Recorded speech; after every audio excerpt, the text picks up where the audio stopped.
Қайырлы күн, қымбатты пайдаларына каналының көрермендері.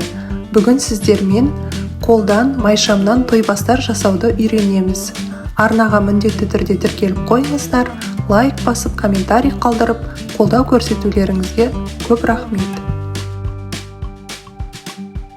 Бізге қажетті заттар: сапалы балауыз, майшамды құятын форма, қалып, термометр температура өлшеу үшін, тот баспайтын болат темір ыдыс және де жіпті ұстап тұратын арнайы темір таяқша немесе сушидің таяқшалары болады. Мейлінше көп кеңселік резинкалар және де ароматизатор, хош иіс береді.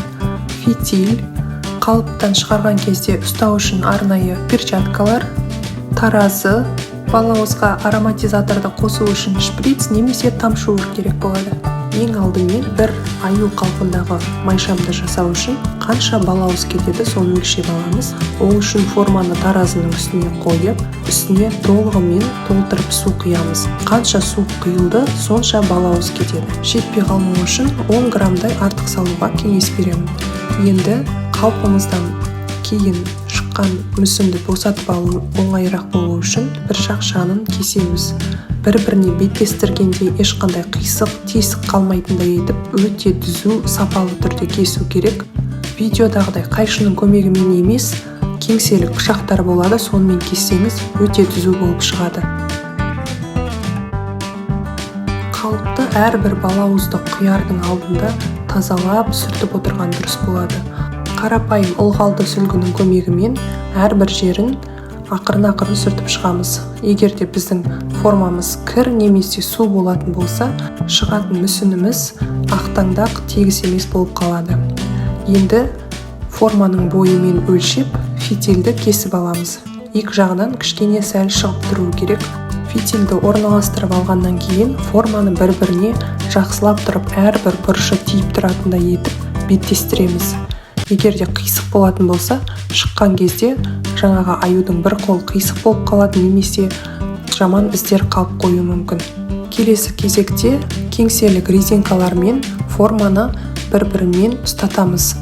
Резинкамыз неғұрлым көп болса, соғұрлым бізде тесік болмайды және де шығатын қалпымыз тегіс болып әдемі болады. Резинкаларды орналастырған кезде қалпымыз қозғалып кетпеуін барлығын қадағалау керек. Резинканы қатты тартатын болсаңыз, екі қабаттап мысалға, онда сіздің формаңыз қисайып кетеді.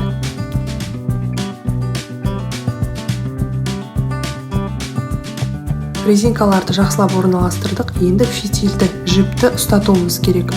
Ол қозғалып кетпейтіндей мықтап қыстырып қоюымыз керек болады.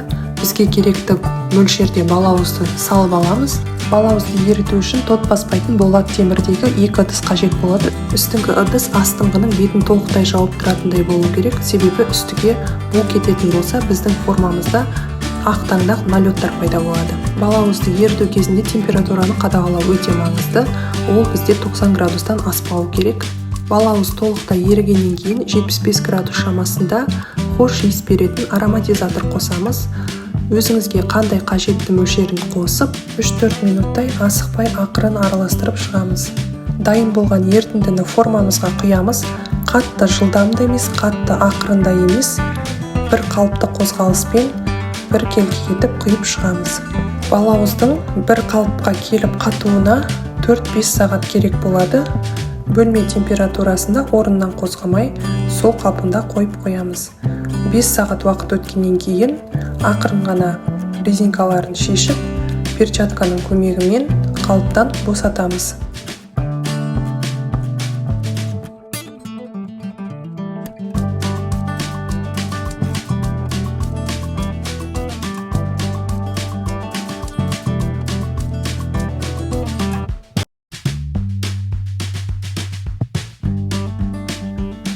Босатып алғаннан кейін астындағы артық фитильді кесіп тастаймыз.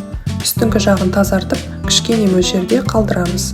Форманың беттескен жеріндегі сызықтарды ақырын ғана қолдың көмегімен тегістеуге болады.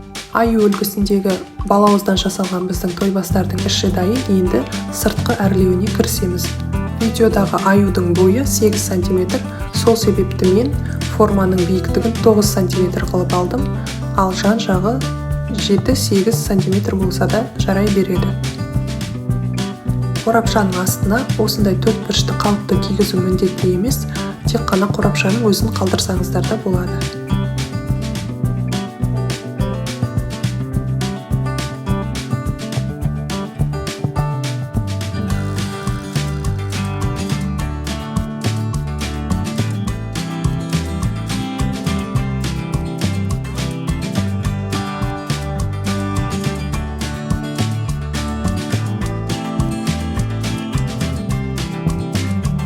Әдемілік үшін өзіңізге ұнайтын бирканы жасап алуға болады. Мен Canva қосымшасы арқылы өзіме керекті үлгіні жасадым және керекті мөлшерде баспадан шығартып алдым. Драколдың көмегімен лента өткізу үшін бір шетінен тесік жасаймыз. Қораптың ішіне толтырмалары мен әдемілік үшін бір қауырсын салдым. Енді майшамды осының ішіне құлап кетпейтіндей етіп орналастырып, қақпағын аюдың бетін жауып қалмайтындай етіп бір жағына қарай жабамыз. Керек мөлшердегі лентамызды кесіп аламыз, қораптың астынан өткізе отырып, бирканы бір шетіне орналастырып, гүл ретінде байлаймыз.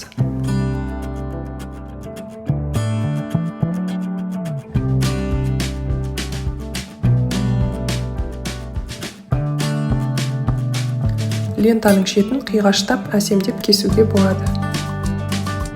Осымен біздің балауыздан жасалған аю мүсініндегі өте әдемі тойбастарларымыз дайын. Пайдаңызға жараса мен қуаныштымын. Назарларыңызға көп рахмет достар.